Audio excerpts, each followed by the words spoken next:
कहा जाता है राम से बड़ा होता है राम का नाम। ये पंक्ति आपने राम कथा, धार्मिक कार्यक्रमों और भजन कीर्तनों में 1000 बार सुनी होगी।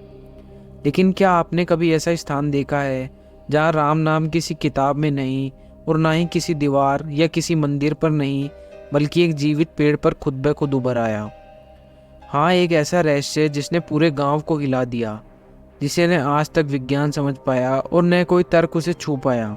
ये कहानी है अयोध्या के उस रहस्यमय पेड़ की जहाँ राम स्वयं बसते हैं। अयोध्या भगवान राम की जन्मभूमि है, जहाँ हर कण में भक्ति है, हर सांस में श्रद्धा है।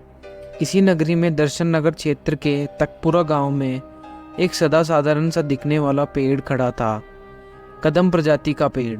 सालों साल लोगों ने इसे देखा, बिल्कुल बाकी पेड़ों की तरह। ना कोई चमत्कार, ना कोई संकेत, बस एक जंगल जैसा पेड़। लेकिन एक सुबह उस पेड़ ने ऐसा रूप लिया जिसने सदियों की मान्यताओं को हिला दिया। गांव के लोग रोज उस रास्ते से गुजरते थे, लेकिन एक दिन सुबह की नरम रोशनी में खड़े यात्रियों ने पेड़ के तने पर कुछ अजीब देखा। ऐसे निशान जो पहले कभी नहीं थे। धीरे धीरे लोग पास आए और फिर चौंक गए। उस पेड़ के तने, जड़ों और डालियों पर कुछ उभर रहा था। देवनागरी के अक्षर, और उन अक्षरों में लिखा था राम राम। किसी ने खोदा नहीं और ना ही किसी ने लिखा, लेकिन वो नाम जैसे पेड़ की त्वचा के अंदर से ही बाहर आ रहा था। गांव में शोर मच गया। पेड़ राम नाम लिख रहा है, ये कैसा चमत्कार है, ये कैसा संकेत है अयोध्या की धरती पर। गांव वालों ने इसे सिर्फ आस्था नहीं माना, उन्होंने वनस्पति विज्ञानी बुलाए। पेड़ की छाल निकाली गई, नमूने लिए गए, तने की परतों की जांच की गई, लेकिन हर परीक्षण एक ही जवाब देता, ऐसा कोई प्राकृतिक पैटर्न नहीं है। ये पेड़ धरती पर किसी ज्ञात प्रजाति जैसा नहीं। किसी वैज्ञानिक ने कहा यह संभव नहीं, दूसरे ने कहा कोई इसे जानबूझकर नहीं लिख सकता, तीसरे ने साफ कहा इस पेड़ का कोई वानस्पतिक नाम नहीं रखा जा सकता है। और फिर नाम पड़ा राम राम वृक्ष।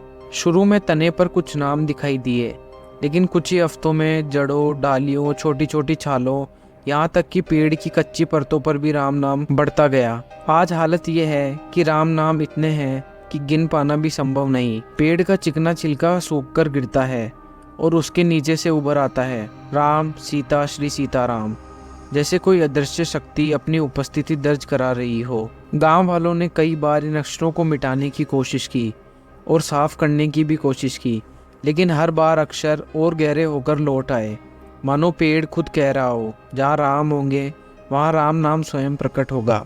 स्थानीय लोगों का दावा है जो स्थान आज राम राम वृक्ष जैसा खड़ा है, ये वही रास्ता है जहाँ से हनुमान जी संजीवनी पर्वत लेकर श्रीलंका की ओर उड़े थे। जिस जगह पर दिव्य ऊर्जा का सबसे शक्तिशाली सहयोग हुआ था, वही एक कदम का पेड़ उगा, और उसी दिव्यता ने इसे एक साधारण पेड़ नहीं बल्कि एक जीवित प्रतीक बना दिया। कुछ बुजुर्ग कहते हैं यहाँ कोई तपस्वी साधु सदियों पहले ध्यान करता था, और उसके अंतिम तप ने इस भूमि को इतना पवित्र बना दिया कि पेड़ भी आज राम राम जपने लगा। आज हर वर्ष पितृ विसर्जन के लिए इस पेड़ के पास हजारों लोग आते हैं। मेला लगता है, भक्त दूर दूर से आते हैं सिर्फ एक बार राम राम वृक्ष देखने। कई कहते हैं पेड़ को छूते ही शरीर में एक अजीब सी गर्माहट दौड़ जाती है। कुछ कहते हैं मन का बोझ हल्का हो जाता है, और कुछ कहते हैं ये पेड़ सिर्फ चमत्कार नहीं, एक जागता हुआ आशीर्वाद है। अयोध्या में एक कहावत है, राम का नाम जहाँ लिखा हो वहाँ राम अवश्य होते हैं। और शायद यही वजह है कि तकपुरा गांव का ये पेड़ सिर्फ पेड़ नहीं, एक जीवित प्रमाण है कि दिव्यता आज भी इस धरती पर मौजूद है, क्योंकि यहाँ पेड़ भी राम नाम जपता है। बोलो जय श्री राम।